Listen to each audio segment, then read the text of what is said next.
little bit about me. I'm Jo Stanford. I am Chief Exec of the Healthcare Project and Change Association, which is a not-for-profit community interest company. I've worked in the healthcare sector for about 23 years now, and before that I worked in the private sector and the arts originally. I'm a chartered project professional and fellow of the Association for Project Management, which is my primary professional body.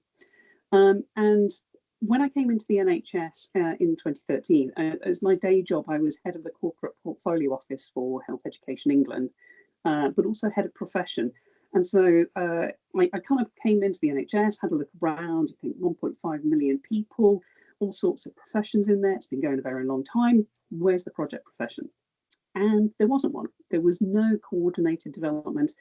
There were some really great pockets of skills in different organisations, but there was no real central profession, no standards, no frameworks, no toolkits, nothing to support the profession to develop. And I've seen a lot of very well-intentioned people without necessarily having the skills to lead and manage projects unintentionally cause a bit of crisis. And so I sort of made it my mission to try and support the profession to develop and to bring that across the NHS. And it started with a community practice when I was as an add-on to my day job. And part of that was around just doing what you guys are doing here, bringing people together from across different organisations, networking, sharing.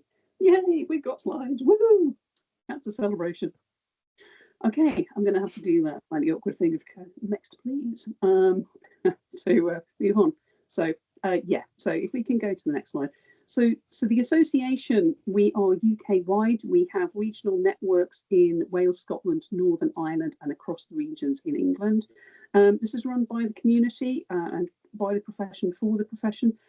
We also have developed from that original community of practice into a not-for-profit community interest company alongside and modelled alongside our peers. So you might be familiar with HFMA, the Healthcare Financial Management Association. That's been around for 75 years. HCSA, procurement, 65 years. HPMA, people, 50 years. And States Facilities has been around, HEFMA has been around for 45 years. So operations and FedIP, you may all be members of FedIP and AFA or may be aware of them. And these are the more recent ones that have developed along with the professions. And so we are alongside them now and work very closely with them because there's a real Venn diagram crossover. No profession exists in isolation. What we do interrelates with each other. I'm meeting up with the Chief Information Officer for NHS England later to talk about how we can bring project and change management alongside the digital and data profession for those that are working in that space. So more to come on that. But also we're really interested in developing the workforce, how we do workforce planning and management and develop the skills and professions for the future. Okay, so if you could move beyond that would be awesome. Part of what we do is developing capability frameworks, and one of the things we're really mindful of is whilst there are probably about 10 to 15,000 project and change management professionals in the NHS, everybody gets involved and everybody has a role to play. So part of the capability framework, if you look at the sort of bottom third of the sort of like the bigger diagram there, what we have is we have a whole section for people who have a primary profession in another field, whether that's clinical, finance, digital, data analytics. It's about developing the skills and competence you need to be either leading projects and change yourself or being involved in it through your professional specialism. So all of that is available, and we have some fantastic resources to support the sort of accidental and occasional project manager who doesn't do it as a full-time job. So moving on, please. We're very mindful that there is a huge amount of change going on at every level across the healthcare sector at the moment, and frankly unprecedented in my experience. There's always change going on, but there's always places where things are a bit more stable and supported. Doesn't seem to be the case right now. If you're in a trust, everybody's got funding deficits to meet and productivity challenges. The ICBs are faced with cuts, the regions are changing, and the national is obviously changing with NHS England being abolished and functions being absorbed into the HSC. this is a huge amount of stress and pressure on people. And what we've done is we've brought together some of the resources we've got and some events to support anybody who's affected by change or involved in the change to be able to help to navigate that change more effectively. If you can move on to the next one, the first thing about that is we've got some free resources and free events to support you and anybody you know with dealing with the challenge of the change at the moment. So the events that we've got coming up, and if you can see the QR code, it might be a little bit small on the screen, but these are going to be sent to you after the session so that you can have a look at them and follow up with all the links. So don't worry about that. I'm mindful we haven't got the chat to use either, because normally I'd be dropping stuff in the chat as we go and getting your comments. So is the Q&A set up, or do you just do a shout out to who wants to ask questions at the end? So what I've got, Joe, is I've put the Menti. If people sign into the Menti that I started off with, there's a slide now that says if you have any questions for Joe, just put them on there. So what I'll do is I'll keep an eye on that. That's basically my version of the chat. This is a prompt to me to sort of try and get this sorted so that everybody has equal access to everything. But anyway, that's there because people don't always have access to the chat. So yes, people have the opportunity to say something, or they can shout out. Of course, they can shout out as well. Great stuff. And what I'll do is I'll take any questions at the end. So if you want to capture them as we go along, or make a note and then stick your hand up at the end, it'd be great to be able to talk to you. Sure. So these free events, they're open to everybody to access. And one of them is around information governance, but the Change Under Pressure program, we've got one around building change resilience, and we've got one around storytelling, how to confidently tell your story. Because if you are impacted by change, one of the things is that if you've been around in the NHS or in your role or your organisation for a long time, it might be a daunting prospect thinking about having to reframe who you are and how you tell your story if you're having to apply for other jobs or looking at applying for your own job internally if there are cuts being made. So part of that is how to deal with that and how to really get confident in telling your story in a compelling way. So do feel free to sign up for those. Moving on. More details around that are coming out. That's very fresh. We also have regional networks in each of the regions. The Midlands Regional Network for the Project and Change profession was actually on Monday this week, which is why there's not a date on here at the moment. We will get the next date out. You can have a look on the website, and if you're interested, again, it's open to everybody to join. Meet your counterparts and peers in project and change management across your region. Moving on. We also support with training and development. So part of the thing about building the skills as maybe as somebody who is an accidental project manager is, well, actually, you still need the skills and competences to be able to do it well. We have some free online learning modules, which you'll see at the end, and you'll get the links to those. But we also do one-day courses, which are effectively essentials, and these are open to everybody. And they tend to be done in sort of cohorts by organisations, but actually, they're giving you the essential skills, whether it's project management, managing benefits, change, dealing with risks, or if you end up in the role of the SRO. And again, anybody can end up in that role depending on what the program or project is. Do we have any SROs on the call? Anybody got that role? Give a wave if you've got the role of the SRO.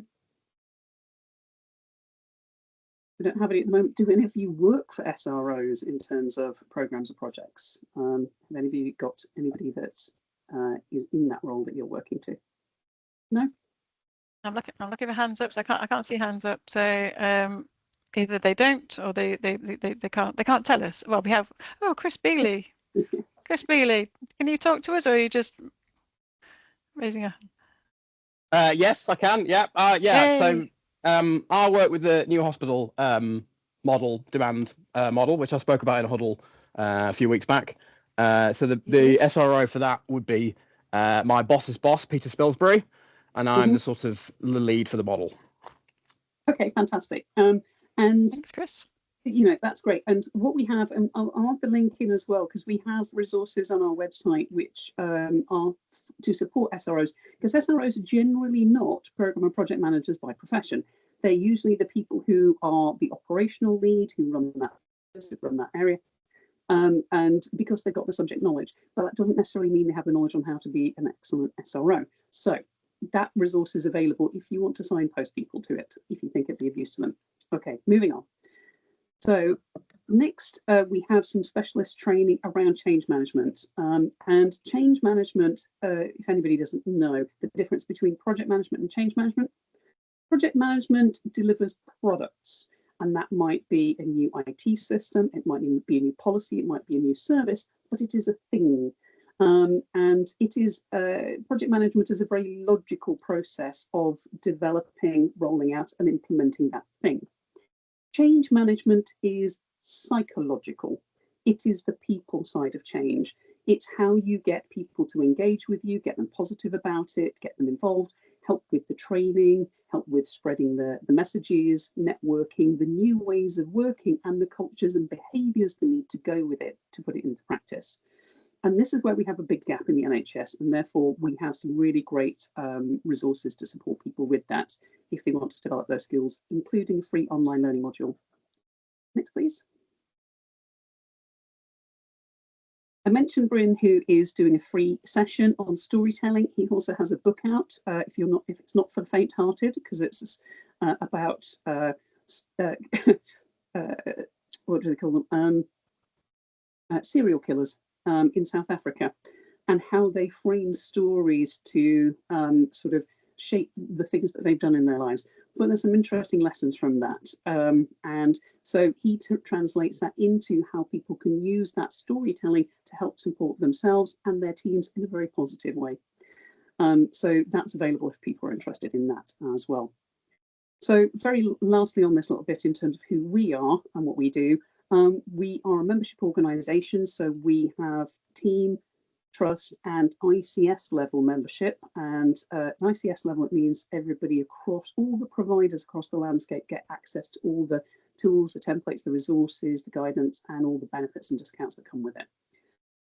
So if we move on from that, I just wanted to do a quick couple of questions with you in terms of then your knowledge and engagement in project management. So if everybody could, I know you've got another Menti running at the moment, but if you can set up another tab and either do it on your phone and click on the QR code, or if you go into menti.com and put in the code 53845143, I'm going to get to see the results, but oh, hey, it now says I can share. Whoa. So did somebody do something? Somebody do something? And can you see my screen? Yes, Joe, I can. You don't know how exciting this is. It's a miracle. So, which means I can show you the results from the questionnaire. So if anybody didn't get that from the other screen, do have a look at this and get that now.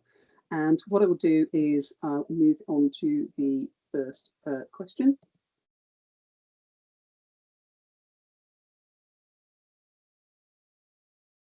Okay, so first question is, what percentage of your work time is spent on project type activity? So if you can have a go at that, or can you, let me have a look at the results. I'm not playing it. That's what I get for not being, in a second. Let me do the presentation.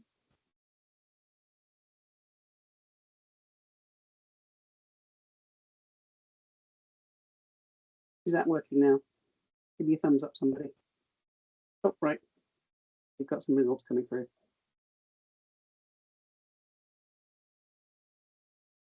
Okay, fantastic. What I'm going to do is drag the results onto the screen. Okay, so there's an interesting pattern here. So in terms of the percentage of work time spent on project type activity, we've got some that have it as maybe an add-on that is a small amount of time, but then actually we've got quite a lot of people who do this probably most of their day and that they work on this. Okay, that's fantastic. Thank you for sharing those insights. What we'll do is move on to the next question, which is, Do you think that project type work will increase? Oh, this is what I get for doing this last minute. This is very unprofessional. I'm so sorry. I didn't put the options down in terms of the description. Just say what they are. Yes, yes, no, maybe. Let's go for this. No, maybe. Is increased in that. Two will increase partly, and option three, yes, significantly.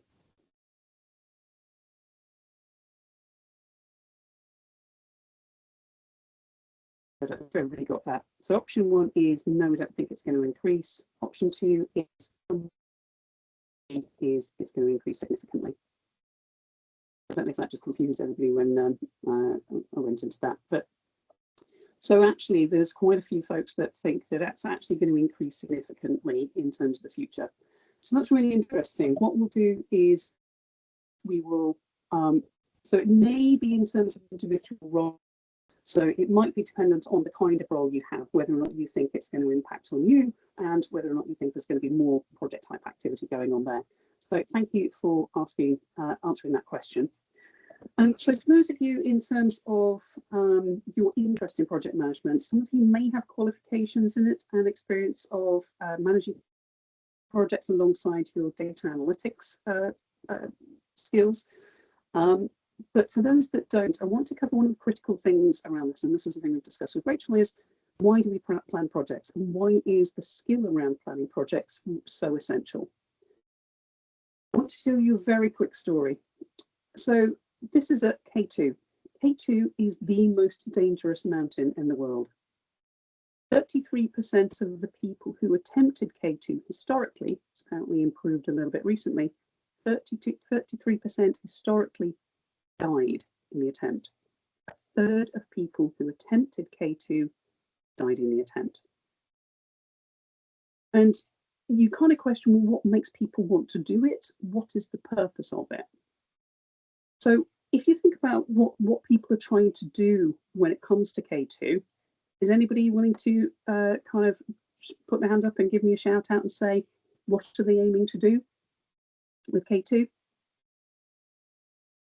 I'm assuming this is just personal ambition. They're trying to achieve something really rather amazing and great, and it'll be possibly on bucket list. Ian, what do you think? Ian, give us your thoughts. Either Ian put his hand up to agree with me entirely, or he's going to make a comment. But it's that kind of thing, isn't it? I mean, there must be lots of other breaking records. They haven't achieved anything in their life so far, therefore this is it. This is going to change everything. All sorts of reasons. There are all sorts of reasons. But when they're focused, what the big thing they're aiming to do is actually get to the top. They're aiming to get to the summit. You've all seen the pictures, people standing on top of the mountain in their snowsuits with their flags, you know, taking selfies, all that, and go, whoa, we made it, we got to the top. But that's the problem. That's often the mindset when it comes to planning and projects. And if I said to you that when I said this was a picture of K2, that wasn't quite true. This is a picture of the shadow of K2 from the top of the mountain. And that shadow is extended all across the horizon. So what's happening? They're at the top of the most dangerous mountain in the world, and the sun is going down. When I said 33% of people died attempting K2, 90% of them die on the way down. And this is why we have to think about projects not as getting to the top of the mountain, because as a sector, we deliver stuff all the time. We put out new systems, new processes, new policies, new services. But what we often don't do is we celebrate the launch and go, whoa, yay, we launched that thing. It's out there now. The thing we often fail to do is we fail to plan, to implement and embed it effectively until we achieve the value and the benefits. And that's effectively a job half done. And this is why when we talk about project planning, We have to talk about the whole process. It's not just about the launch, it's about the implementation and embedding until it becomes the new normal, and only at that point do you get the value and the benefits. And all of that has to be planned for. So one of the things about it is, how do we plan? And part of that planning is about the risks. How do we manage the risks? How do we mitigate those risks to make it as least risky as possible and give us the best chance of surviving and getting that value and benefits at the end? So you start with the end in mind. What are the outcomes and benefits you're trying to achieve? Rachel had some really good examples there. We want to make sure that we get value from it, we get confidence, we've now got a speaking tool we can go around the world talking about. We're in a small group of specialist people, but there are also disbenefits that come with it. You might have survived it, but how many have PTSD when a third of the people that they trained and traveled with and bonded with on the journey died? What happens next? How many people get depressed because there are no more big challenges to have? There are things about outcomes that are not always positive, and we need to plan for those as well. So one of the things when we talk about planning is we need to balance it out. I'm just going to get you to, because this is normally done as a sort of half-day workshop, so this is condensed to really small. One of the things about it is evaluating the risks and thinking about the risks and the impact of those risks. So when we talk about project planning, it's not just the schedule, it's all of the things that wrap around it that plan to make sure that we get to that destination and back again safely. And when we talk about risk, it's making sure that what we are doing is viable, that it's not going to be something that prevents us from achieving it, and it's also manageable so that we actually get the benefits and get to the destination so that we can manage and reduce those risks. I just want to talk then about the project life cycle. We're going to come back to the risks in a minute. But one of the things that often we see in projects is, I don't think it's not very clear because it comes from the APM guide. The project life cycle and most project methodologies have a similar set of stages. Even the agile ones, you've got discovery, alpha, beta, beta live, and then live. You've got the same number of steps, and then it's out there. But what you've got here is the project, if it delivers the output, often the project finishes and you go, right, job done, we've thrown it out there, it's done, it's now in the system. But if you notice what happens after that output is the adoption. And you don't get the outcomes until it's in operation, and the benefits are starting to be realized. Only at that point do you get the outcomes once it's in operational delivery. The other thing that's often not planned for in terms of the project planning bit is termination. When is that project or product going to come to an end? If it's an IT product, it might have a 3-year contract. What happens at the end of those 3 years? What happens to the data? What happens to the processes? What happens to continuity of that use and service? And almost never do people plan in their project how it's going to be transitioned at the end of it, how it's going to be terminated, and have the budget and the resources to be able to manage and do that. So this is why I'm showing you the product life cycle, because as the project manager, you should be planning for the whole cycle. What happens at the end, not just at the beginning. Does that make sense? Give me a thumbs up if that makes sense to you. Yeah, okay. Fantastic, thank you. So when we talk about project planning, there are a whole set of components that are part of that. Now, you're probably all familiar with the term PID, the Project Initiation Document. And depending on which methodology you use, it could also be called the Project Management Plan. And as a plan, it is a set of things that you are managing across the whole cycle of the delivery of that project. And part of that will be you will update it as it goes. It is a live document. So it'll include things like cost estimating, scheduling, quality management, risk management, resource management, earned value, which is how we get the benefits and how we manage those at the stages in delivery of them, procurement strategies, scope management, and also how we work collectively with others. So there's change management as well. And all of that forms part of the plan. So when you think about the projects that you're working on, are you clear on all of those elements, or is it more of just a schedule and maybe some risks and benefits? Are there any gaps in your project plan? Because these are the things that all need managing throughout the whole process. There is a guide which I will give you a link to, Introduction to Project Planning from the Association for Project Management, to give you some more hints and tips on how to go about planning more effectively. But very quickly, I want to talk about then risks, issues, benefits and disbenefits, and opportunities, because it's useful to understand the difference between them. So risks are things that may happen in the future. It's a potential. An opportunity is a positive thing that may happen in the future. And we have to treat opportunities like we treat risks. They have to be evaluated and assessed and then managed. An opportunity is not always a good thing. How many of you have had budgets sort of given to you by finance? Oh, you can have some budget in January. You've got to get it spent by the end of March, but here's all this money you can now spend on your project. Woo! Except you probably can't spend it because you haven't got the time and the procurement process to be able to get it commissioned in order to spend it effectively. So it might seem like an opportunity, but it has to be evaluated and you have to decide whether you want to take on that opportunity or not. An issue is something that has happened.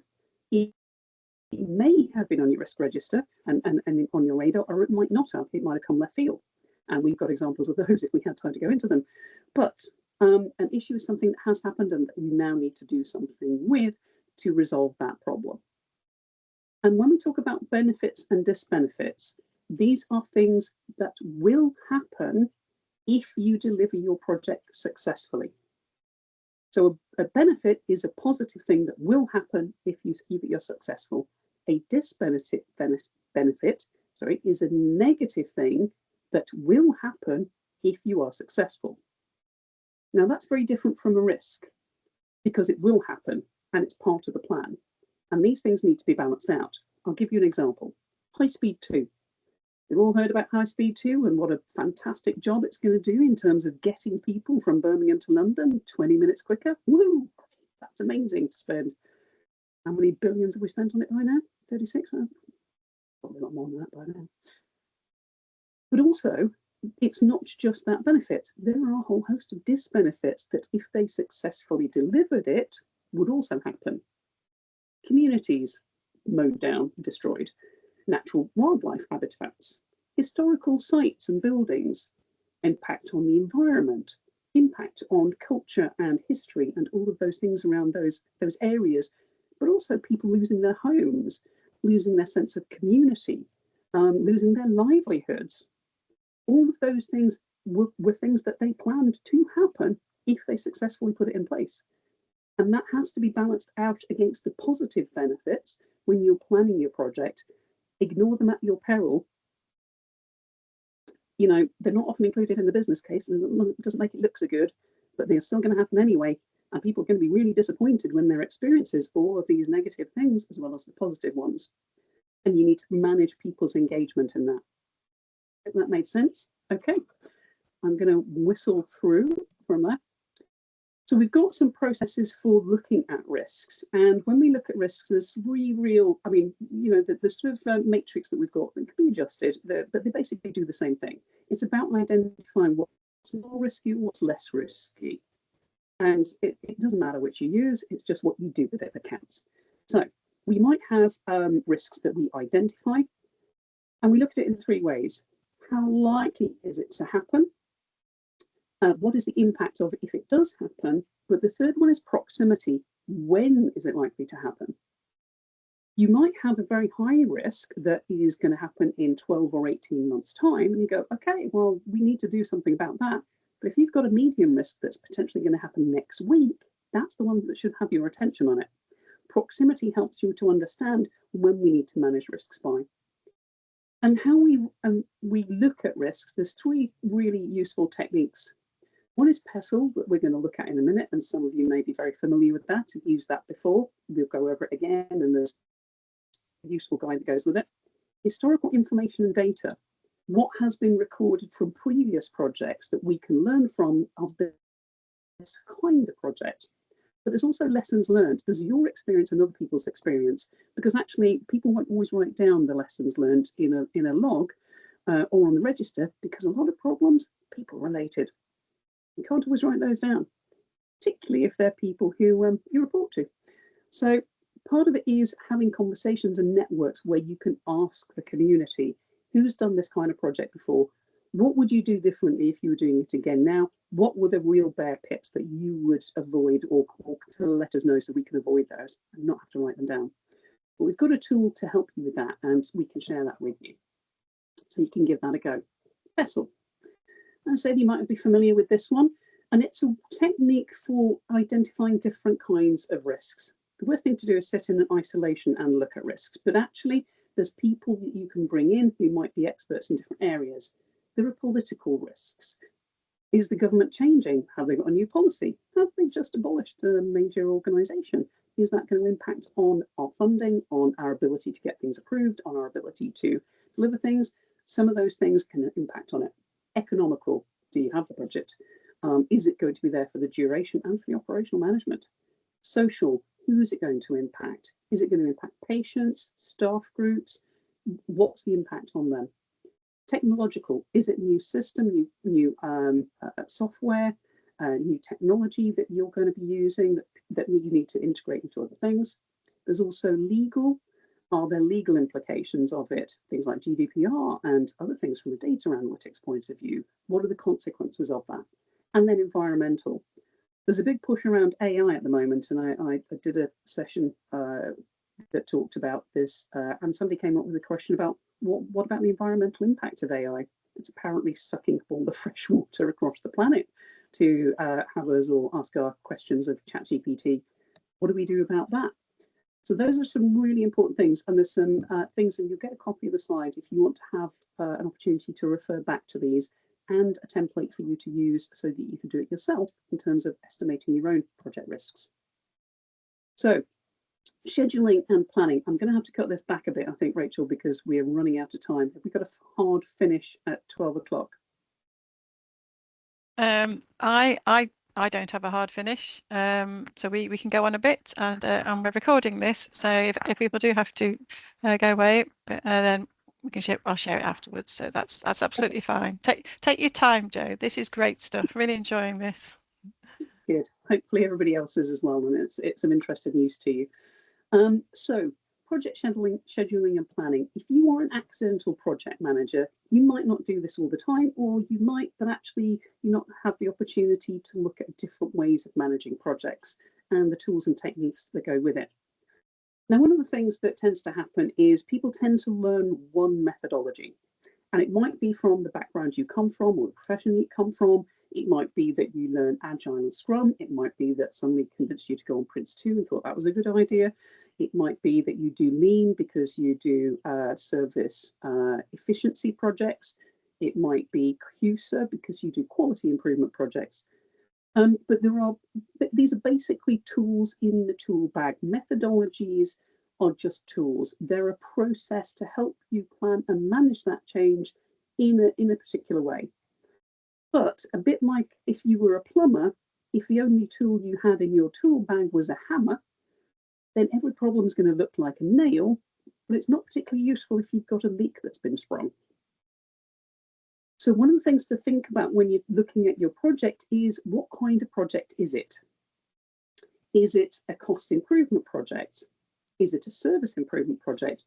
Are we looking at quality improvement? Is it digital and informatics based project?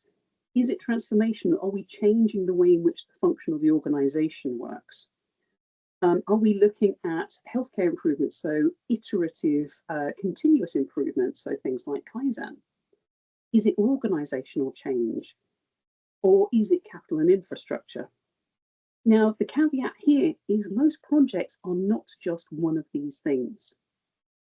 If you have a program of work, say EPR implementation, that has been going on all over the NHS, tends to be given to the digital and IT folks to do, but the technology bit is just a small component of that particular project. A huge piece of that is organizational change. because you've got changes to business processes, culture and behaviours, you've got massive amounts of training to do, you've got huge amounts of stakeholder engagement to do, because getting people understanding, involved, convinced, huge organisational change programme. So part of it is making sure that the kinds of projects that might be part of a programme of change are using the most appropriate one for that particular job. Or if you've got some skills and experience of using different ones, you can blend them. We are completely agnostic of people using any particular methodology. You use the right tool for the job, okay? But for the benefit of this particular process, what we're going to talk about is we're going to talk about use of Agile and Scrum and Kanban. So give me a hands up if anybody is a Scrum Master or works as part of Scrum Teams tool. Do we have anybody that does that as part of their day job? Got one, two? Any others?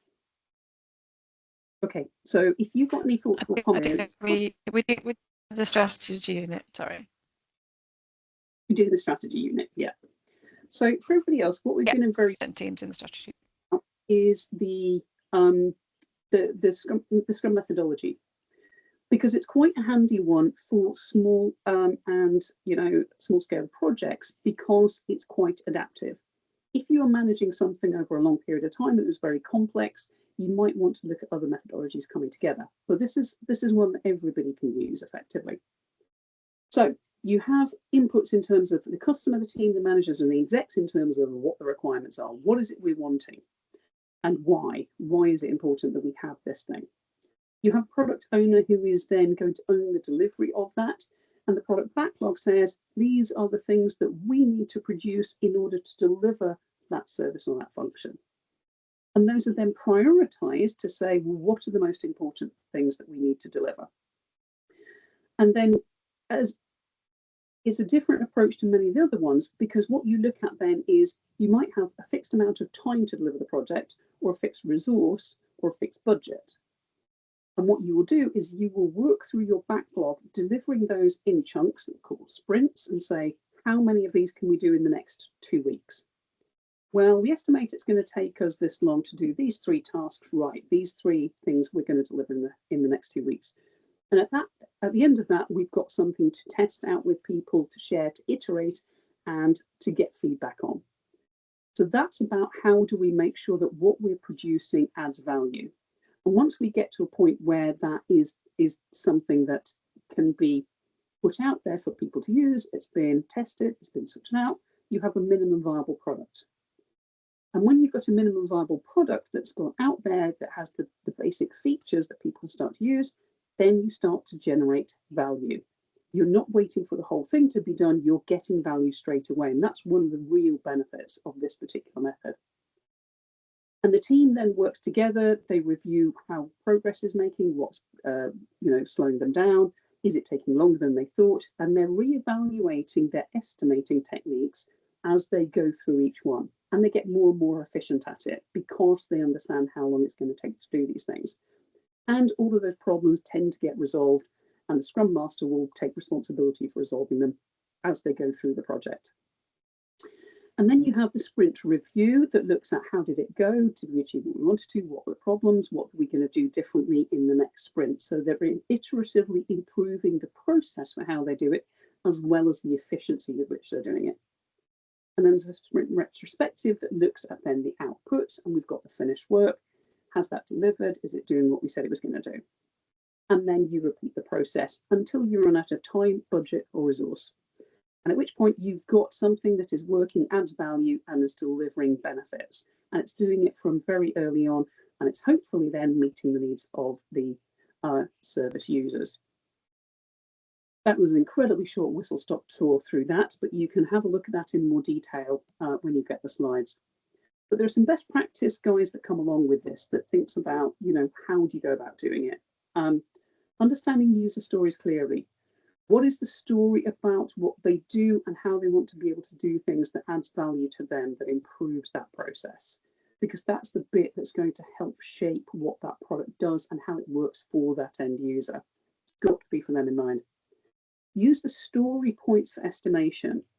So breaking it down into points that says, well, actually, how long will it take to create this element of that story? And we're going to talk about estimation in a minute. Estimation is relative. It's not a case of, well, it's potentially, this is 2 days, that's 4 days. It's this piece of work is bigger than that piece of work. So actually, this one is probably twice the size of that one, maybe. So this, we think it's going to take twice as long to do this one as that one.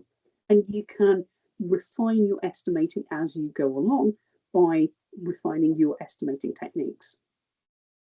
Team collaboration in estimation is really important. I do this as part of the half-day workshop, and last week had 5 different teams all estimating a project using an estimating technique and working out how long they thought that this project would take to deliver.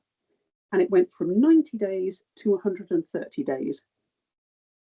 So part of it is some people are optimistic, some are negative, are pessimistic, and part of it you will develop and improve as you go along, but also it's useful to get different perspectives and different input into what will it take to deliver those components, because it might all be within your team, and part of it is if you're dependent on other people and other functions, do you have access to them? What do they think? When are they available?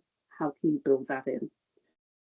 And part of it's then about actually reviewing that and adjusting that on a regular basis. So you become much more efficient about doing that. So you're much more confident in the time it's going to take. Traditionally, IT projects have gone on and on and on and on for years, potentially, because there hasn't been that clarity about what's going to be delivered by when and clear estimation. And sometimes that's because they're not clear on what the outcomes are supposed to be and who for and when. So, everybody familiar with the dog estimation technique? So when we look at estimating the size of tasks, and this is a really fun activity to do, and we do this in the workshop, where you get a scenario with all the tasks that in a backlog of the things you're going to deliver, and you estimate the size of that task. Is this task the size of a Chihuahua, or is it the size of a Great Dane in relation to each other? Well, we know that it's bigger than that one, but actually how much bigger? So part of it's about saying, well, we'll look at this and put them, rank them in size kind of order. And then you've got a group of activities that you think are a similar kind of size. And then therefore you go, okay, we think this is about this size in relation to each other. And then that gives us some basic estimations. But what we do is we test it out with our first sprint and say, well, we thought it was going to be the size of a Great Dane. Turned out it was a Mastiff. We saved 3 days. Let's reduce our estimation on some of these other tasks now. And it also makes it a bit easier for people to kind of relate to, because you go, is this bigger than that one? Not exactly how big is it, because you might not know that. But what you do know is in relation to each other. So part of it's about the estimation and going through that as a group and arguing out, well, actually, in my experience, this is probably bigger than that. It should be there. And then you get to test it in practice and refine it. So there's some fun tools to go with that. And then use of Kanban boards. Is everybody familiar with Kanban boards? Whether you use it for project planning or not, you might use it for team task efficiency. Yeah, Lenek has got their hand up. But for those that aren't familiar with it, it's a really quick and easy way to be able to break down tasks and plan them between you as a group. And what I'm going to do is very quickly show you what that sort of looks like in practice. But there are some simple things about the Kanban process that says it's a visual workflow, so everybody can see it. It's all clear at the same time. You have a backlog that is, off, and then you pick what I'm going to do in this next sprint. That goes into your to-do board. It's work in progress limits, so you're only going to put on that board the things that you're actually going to do in that 2-week sprint.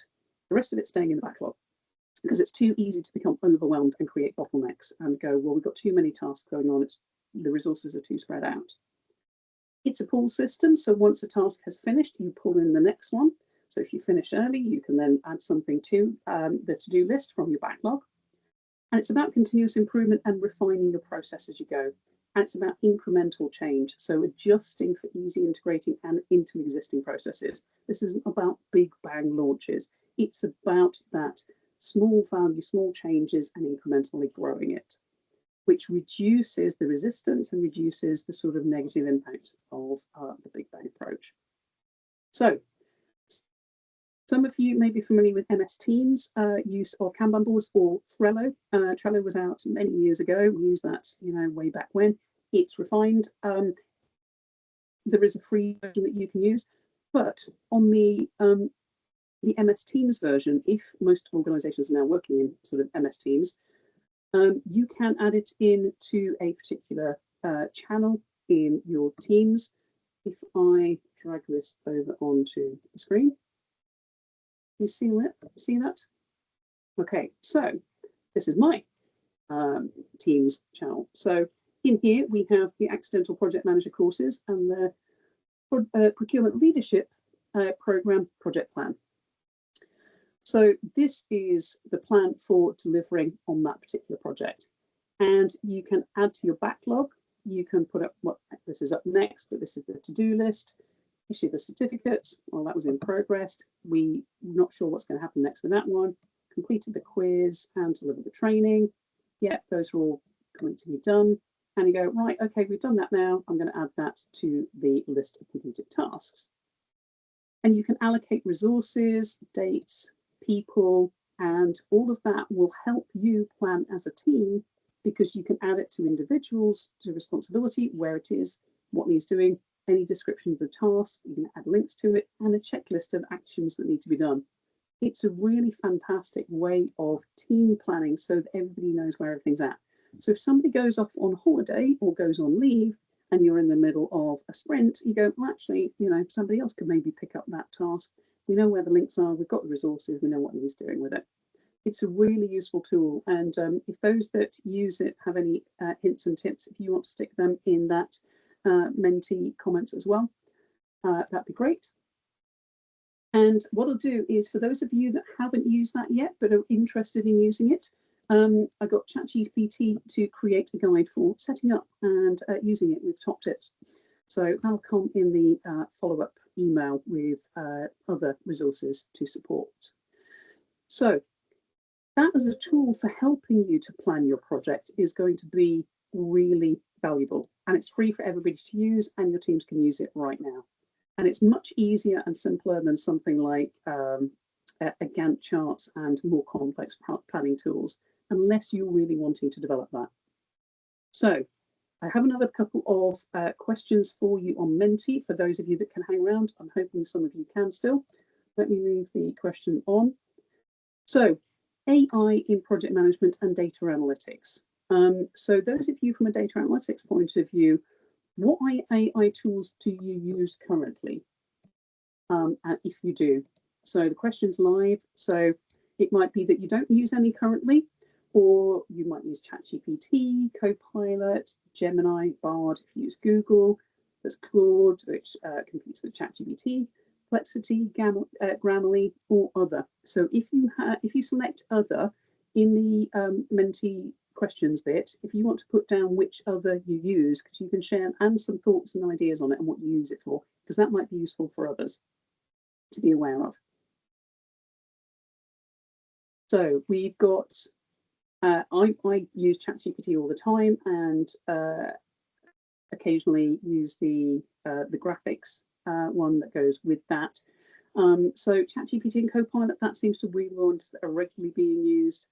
But also organisations are mostly looking at that, and NHS England particularly is looking at that in terms of what they are giving organisations authority to be able to use, and your organisation may already have done that bit. But for me, they're extremely effective and valuable. But what I want you to have a think about, for those of you that have completed that so far, if you haven't used any yet, but you're interested, then it's worth probably doing a session on that, and those that are already using it, maybe do a little bit of a show and tell, help you through that. Next question, how could AI support data analytics deliver more effectively in future? Now, this is a narrative one, so I want you to put in where you think it could add value, whether you have permissions to do it right now or not.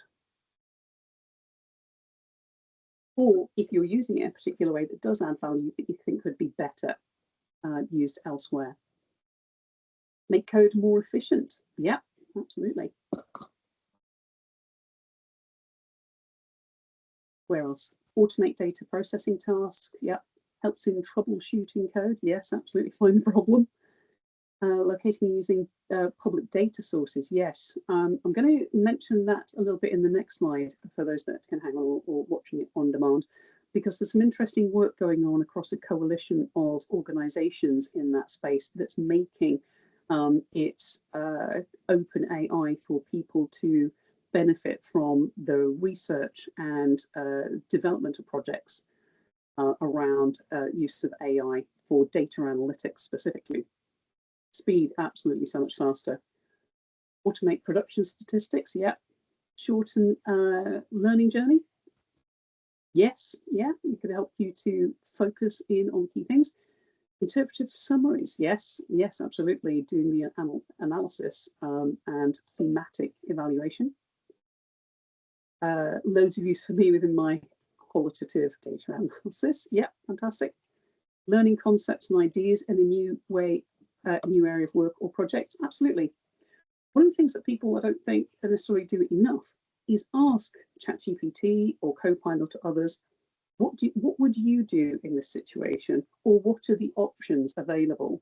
Often we ask closed questions based on our own knowledge, but actually it can be very interesting to see what different perspectives it comes up with when it's bringing other lenses into that particular problem. Write narrative, which can get tedious to write, absolutely, yes. I get it to write lots of things in terms of first draft for me, and then you can tweak it. Coding and debugging, meeting minutes, yeah. Refining emails, messages, and brainstorming. Greenhouse workflow meetings, screening studies, identifying overarching themes, describing themes, qualitative work. Yeah, absolutely. Yeah, these are all fantastic examples and ideas. And I think for some of us, it's about having the opportunity to test it out and put it into practice and to see what it comes out with. Yeah, that's a really interesting one. Simplifying language used when communicating with diverse audiences. Absolutely. One of the questions I had at a session yesterday was around, we do stuff on neuroscience and psychology of change. And somebody asked the question about, well, what about neurodiversity and how do we integrate that? And this is one of the things that is potentially a risk, but also an opportunity, because actually there can be things that skew the data because of assumptions, but also we can use it to test it out, to open it up, to make it accessible to people in different ways as well. So I think we have to be very mindful about the way in which we use it. Suggesting methodological approaches, suggesting alternative solutions. Absolutely, these are all fantastic ideas. Thank you so much. Really, really great ideas there. And I think, is that time for one last question? That was it. So that's captured that one. I want to tell you a little bit about how I've used a data analyst working with project management to look at how we can use data analytics skills in project management more effectively. And from this particular lens, what we did was we used it to look at workforce data analysis. So anybody involved in workforce data analytics? Hands up those in workforce data. Okay, Catherine is. So you might have a kind of view on this. Now, when I was looking at this from a project profession lens, looking at how do we manage the project profession workforce, those 12 to 15,000 project and change professionals across the healthcare sector, and I wanted to test out a proof of concept in terms of how do we identify where people are, what skills they've got, what roles they're in, what bands they are. Also, how can we use that to do predictive analytics on demand for the future? So I've worked with a company called Projecting Success that does a project data analytics level 4 apprenticeship, but also does data hackathons, which are absolutely fantastic. And I took a challenge to a data hackathon saying, how do we manage the project data for the workforce? How do we look at it from the point of view of mapping and modeling it? And how can we look at predictive analytics in terms of what is the future demand forecast around that? And over a 2-day period, they came up with the most amazing things. This was what they produced in the 2 days. 5 different teams took up the challenge. if you are interested, I will drop in the links to it, because having seen what they've done in that 2 days, I think is pretty impressive. And one of them won the first prize, and they got, I think it was like £3,000 to split between the team. And they actually did it virtually, this particular team. They weren't even in the environment, they were working remotely on it. And so there are fantastic uses, but also a way to bring people together to do some of this really complex problem solving and come up with solutions in a really quick and efficient way. And more of that AI solution development alongside the data analysts in developing these things, it's going to create amazing things. So the AI project data analytics, so projecting success that holds these challenges, I will drop in the link because there's one coming up shortly. If you're interested, it's really cheap if you want to participate in it. It's like, I don't know, 20 quid or 30 quid or something. But then it's sponsored and you get such an amazing opportunity to be part of that process and contribute to something and potentially win some prize money. But also what they're doing is they have a coalition of organizations that have agreed to develop transformational change and use it to develop data analytics tools with AI in order to create open AI products that can be shared with everybody. Now, we're working with them at the moment for how we, in terms of the healthcare sector, can contribute. And it's partly a change management piece, but it's also a data analytics piece. So if anybody is interested in being involved with that, get in touch with me and let me know, because I'd love to get somebody from the data analytics profession involved in that and participating in it. But what they're doing is they are developing some of these new processes using AI. But also what they're doing is they're breaking it down so that the apprentices that are on the apprenticeship programs do some of this development as part of their project, and then that contributes to the wealth of resources available to everybody. It supports the organization, but it also supports the whole, and that stuff will then be available. Once that's kind of coming, it might be of interest to feed that back into the group, what's been developed in that space. That was it really. It's a whistle-stop tour. Hopefully there's been some useful and interesting stuff in that. If you are interested in any of those things, I've sent a whole set of things to Rachel for her to share with you from today. But also we have some free online learning modules for those of you that are just starting your journey in terms of project change or benefits management, or if you want to share it with your SRO. They're free and available online. Do subscribe if you're interested and get in touch.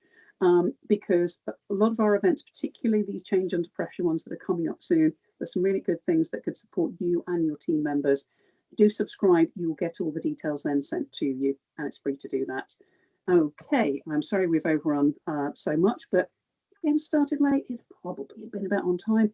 But any questions, Rachel, that have come up in the Menti chat, if you don't have time for them now, I can always feed them back afterwards and write responses to the questions. But is anybody willing to shout out their question now? So there's a couple of points in the Menti.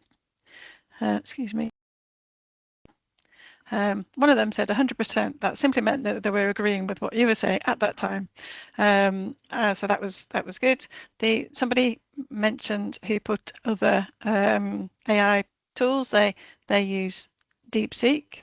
Okay, great. And sort of going back a few slides, somebody was interested in the way that you can report the communication of disbenefits that maybe are in opposition to people's assumptions. Interesting one. You might want to think about that. Yeah, so when there is a module on disbenefits as part of the sort of training on, module on introduction to benefits, which we'll talk about disbenefits as well.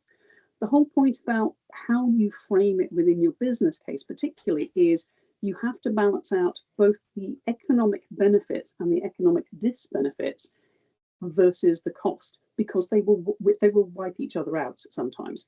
So if you looked at not just economic, it's all of the other cultural, behavioral, the social disbenefits. If you balance those out against the benefits of high speed 2, would you ever actually decide to do it? If you balance them out and go, actually, is it worth doing it? And then versus the cost, Oh no. No, absolutely. So they have to be calculated in exactly the same way as you would for benefits as part of your cost benefit evaluation and options appraisal in your business case. Okay, that's really helpful. Okay, well, I think I'll pull us to a close. I think we've, in terms of timing, I think we're perfect. Why not? You know, it's it's my show, perfect timing. Sorry, we had some little a few little wobbles at the beginning, but we sorted it out, didn't we, Joe? Yeah, with our very attentive and supportive audience, and just with a couple of minutes, which probably felt like about 3 hours, but it was just a couple of minutes. Isn't it funny? Isn't it? Well, oh, isn't it funny? It's hilarious. Yes, thanks, Rach. It's hilarious. Stayed on the extra 15 minutes in order to kind of get to the end. Yes, Really and thank you, and I thank you so much for coming. I really appreciate the time. I've really enjoyed the session. I will dutifully, and you've already sent me the email with all of the links on it. I will send that to everybody, because I think certainly for the free resources that people won't have known about before today, free resources in today's climate are very, very handy, and also learning new skills is also very handy in today's sort of climate, when people are maybe looking for other jobs and they want to just sort of really amplify their CV to include all this as well. So thank you, Joe, ever so much, and I do hope you'll come back, because it felt like there was a few things there that we want to do in a little bit more detail. So thank you very much, Joe, and I'll see. Thank you everybody for coming. Thank you for those who are hanging on, and I'll see you in approximately 2 weeks from now. Okay, thank you very much, everyone.